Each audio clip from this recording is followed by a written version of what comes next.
Okay, so welcome everybody again. We've been doing a series this month of May on healing our thoughts, changing our perceptions to allow us to be more empowered in our manifestations as God's child. So the first week, if y'all were here, Cindy talked about self-judgment. It's when we make a decision about something and it's held in our energy field, making it harder for our own light to express. You all remember that? And when we're critical and judge others, that means that we have the same issue and are really judging ourselves. So how did we do with that? And that judgment creates a reality. Then Patrick talked to us about following the love, allowing love instead of withholding love. So to have the will to treat others with kindness and compassion irrespective of how we feel. So to move from conditional feeling to unconditional kindness, because everybody deserves to be treated with love and kindness no matter how we feel. And how did we do with that? All right, and last week Cindy talked about humbling to the divine, where we realize that we are divine now at different levels of consciousness, and that God is always active in our life according to our level of faith. So when we say I am, as we're calling forth God's energy, it's very powerful, and we use it in affirmations to create. But we also have to realize whatever we say, God's energy is in there and is creating also. So were we watching our words for this past month? So today we're going to talk really about freedom, how to free our energy. So we're talking about our thoughts, so we're going to kind of stay a little mental. So how many thoughts do we have throughout the day? Do we have, they say, between 50 to 80,000 thoughts a day? And how many of those thoughts are focused on our spiritual growth and growing forward as a spiritual being or God's child? Creating joy and abundance and prosperity and peace. One. Thank you. Well, we offer a class of metaphysics here.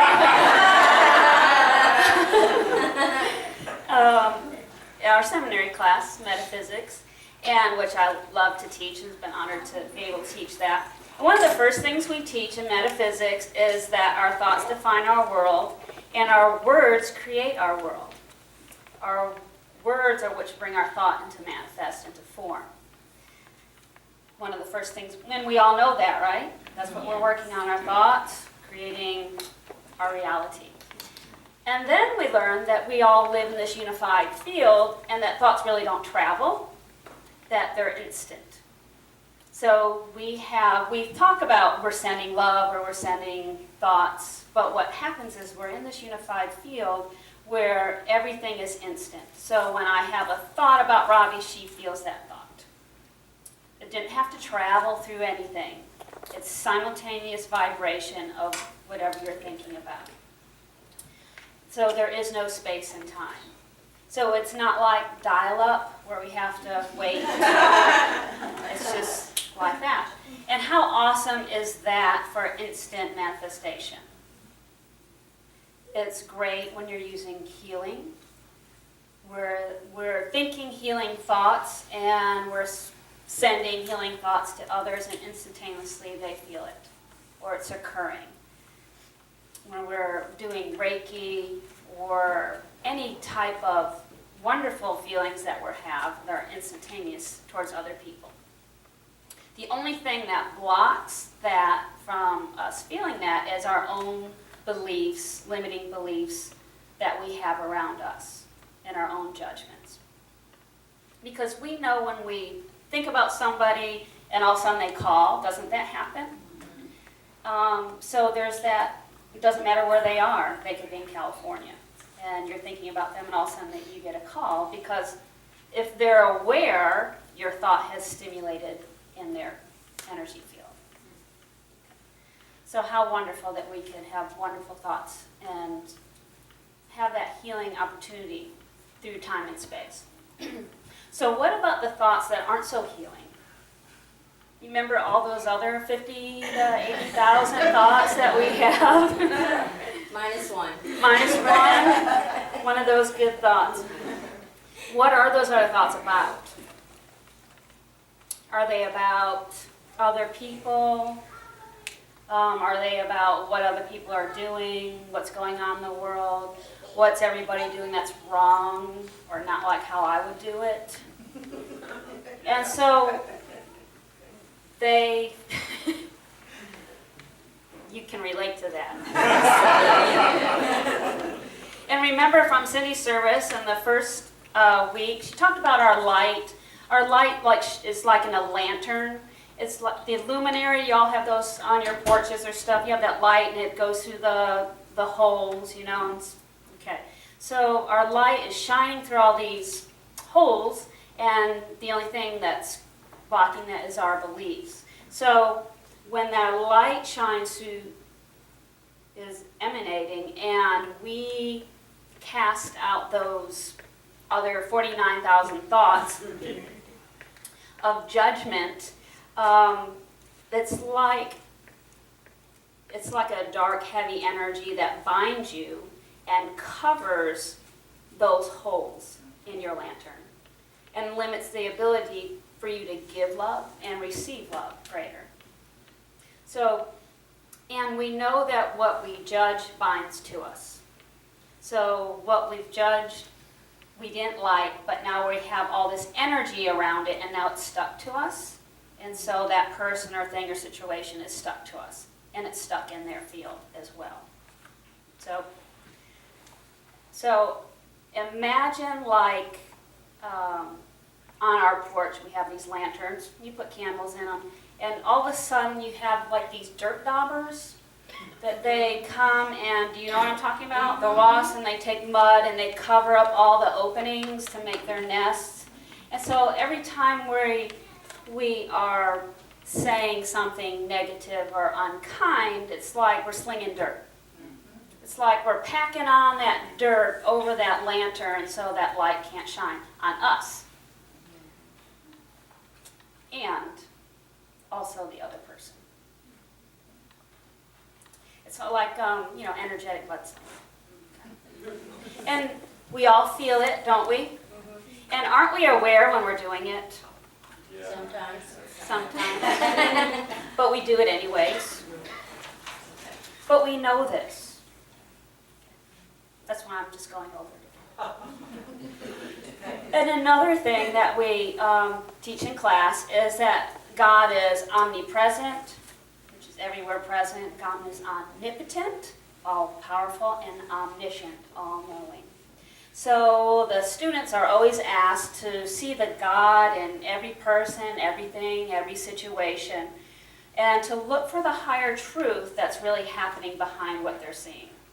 And so their assignment is always to see the person as a child of God. So they do their homework, and can't you imagine if you started looking that way, that your world would start to change? So in their homework, they come back and they have all these miracles are happening in their relationships because they're looking past what's really happening and seeing the person as a child of God, and everything is lifted up and trying to find God and good in the situation. And so everyone's doing fabulous. There's just one area that everybody seems to get stuck on. And it just really happens when they get in the car. They can have fabulous healings in their relationships, and they can have all this stuff happen at work, but when they get in the car, I don't know what it is about getting in the car. Maybe it's because we're enclosed in the window shield in the metal, so all of our things that irritate us are, kind of enclosed and vibrating at us in a small space. I don't know. But, so there's these things that they would always bring up. People drive too slow, that irritates people. If someone doesn't put a blinker on, thanks, I could have gone. Now, late. You know, the speed limit's 45 out here, and sometimes I get behind someone that insists going 35. But, you know. The person that brakes for no apparent reason. Or the person that doesn't immediately go when the light turns green. Yeah. And the person that pulls out in front of you and then slows down. Make a turn. Yeah, they've got the blinker on to turn the other way. And so how are you all relating to this? Nah. Because we say our prayer before we leave the home, and you know, we ask that light surround our vehicles and our path and everything, and still even sometimes I get a little irritated. But I'm really working on it. I'm much more peaceful than I used to be. But it's still, what is it about that? Because we can be so peaceful, then all of a sudden it just sets us off, doesn't it?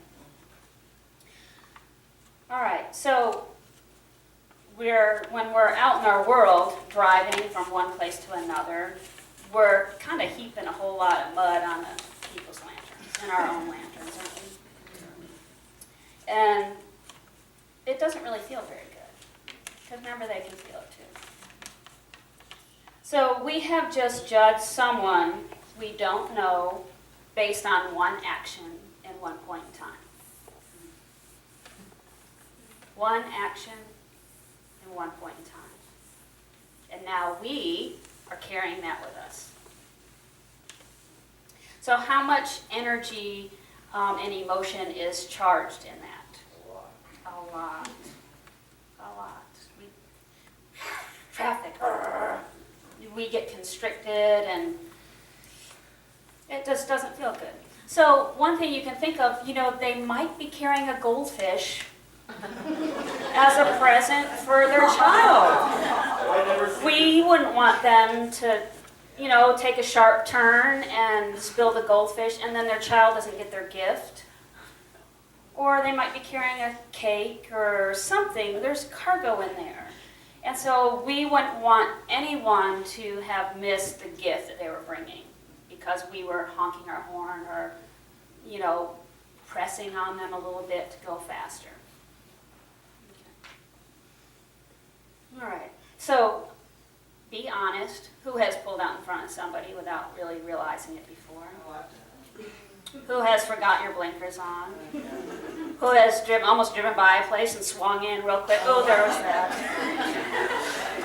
Have we not been ourselves sometimes getting in the car? We feel a little unsteady, but we still go off and maybe we stop and our bag falls and, you know, we do the same thing. So do you think that what we're doing as we're driving is impacting our ability to focus on creating good in our world? It limits our light and constricts our energy. And we do this every day to and from work. I'm assuming. So to think about your thoughts and about all the other people in your world and feel all the energy it's taking from you. Now this is just people we don't even know that we're storing all this energy in our field. What if you had no opinion or judgment toward anyone or thing or situation? How would that feel? That you could just focus on your own path and what God is telling you to do and guiding you, and then all your moments would be synchronistic and you're in the right place at the right time and everything is just flowing freely. Doesn't that feel good?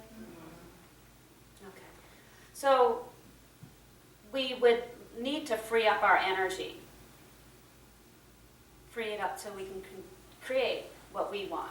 So there's this simple little law that we teach in metaphysics. It's called the law of non-resistance.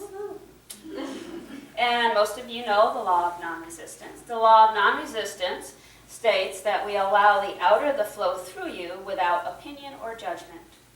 You honor the choice of others. We all have free will, right? So we stay on our path and see everyone as a child of God. Breathe. Law of non-resistance. So when something happens that you might start to constrict your energy about, you can say, isn't that interesting? Isn't that interesting? Isn't that interesting?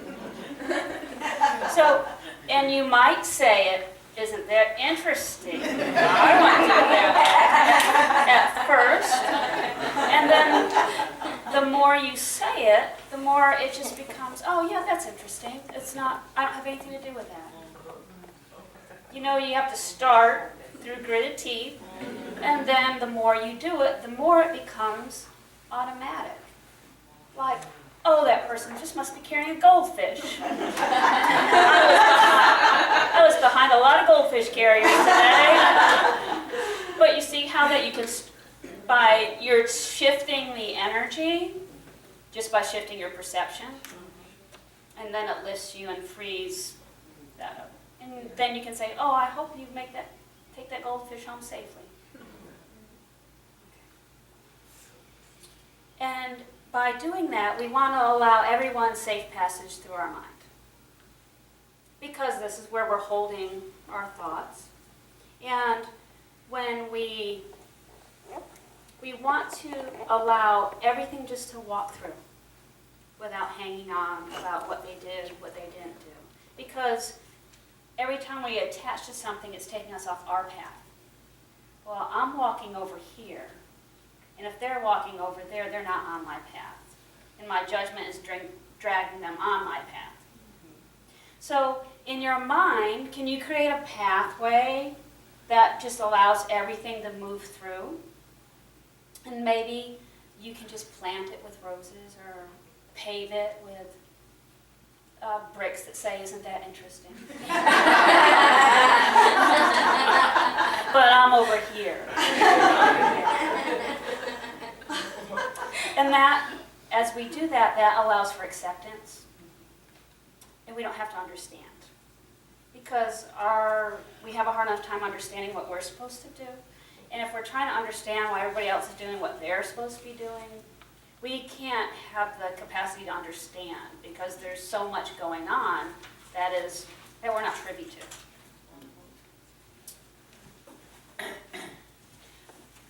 to. Jesus, there's a wonderful example of Jesus not judging and creating a healing. In the Aquarian Gospel, it's chapter 92. Jesus was at Lazarus' home, and there was a fire in the town, and Jesus went and rebuked the fires and made them stop. And then they went back to their dinner, and a child came up to Jesus and stood by his side, and she laid her hand on Jesus' arm and said, "Please, Master Jesus, hear, my father's a drunken man. My mother toils from morn till night, and when she brings her wages home, my father snatches them away and squanders every cent for drink. And mother and us little ones are hungry all the night. Please, Master Jesus, come with me and touch my father's heart. He is so good and kind when he is just himself. I know it is the wine that makes another man of him." And Jesus went out with the child. He found the wretched home. He spoke in kindness to the mother and little ones. And then upon the bed of straw he found the drunken man. He took him by the hand and raised him up and said, "My brother man, made in the image of our Father God, will you arise and come with me? Your neighbors are in sore distress. They have lost all that they have in the fierce fire, and men must build their homes again, and you and I must lead the way." And then the man arose, and the two went arm in arm to view the wrecks. They heard the mothers and the children crying in the streets, and they saw their wretchedness. And Jesus said, "My friend, here is work for you to do. Just lead the way in helpfulness. I'm sure the men of Bethany will furnish you all the means of help." The spark of hope that had so long been smoldering in the man was fanned into a flame. He threw his ragged coat aside. He was himself again. And then he called forth help, not for himself, but for the homeless ones, and everybody helped. And the homes were rebuilt. And then he saw his own poor den, and his heart was stirred into the depths. The pride of manhood filled his soul, and he said, "The wretched den shall be a home." He worked as he had never wrought before, and everybody helped. And in a little while the den became a home indeed. The flowers of love bloomed everywhere. The mother and the little ones were filled with joy. The father never drank again. A man was saved, and no one ever said a word about neglect or drunkenness or urged him to reform. Isn't that beautiful? He didn't judge him for any actions that he was doing at the time or in the past. He saw him as my brother. And we walk around saying we're all children of God, that means we're all brothers and sisters. And so to really, just the power of not judging and looking through and seeing the person frees the person. Don't you think the drunken man had a bunch of mud covered up his life from everybody else judging him and him judging himself for however many years? And that one act of seeing the man who he is, let the light shine. And Jesus was judged all the time. He was judged all the time. And there's a great example of, in chapter 121. Jesus had already been through Persia and Egypt and India and had taught and healed, and this is, pretty far along in his ministry, and he comes back home. So he's with the 12 and the foreign masters, and he's built up some clout. Everybody around the world kind of knows who he is.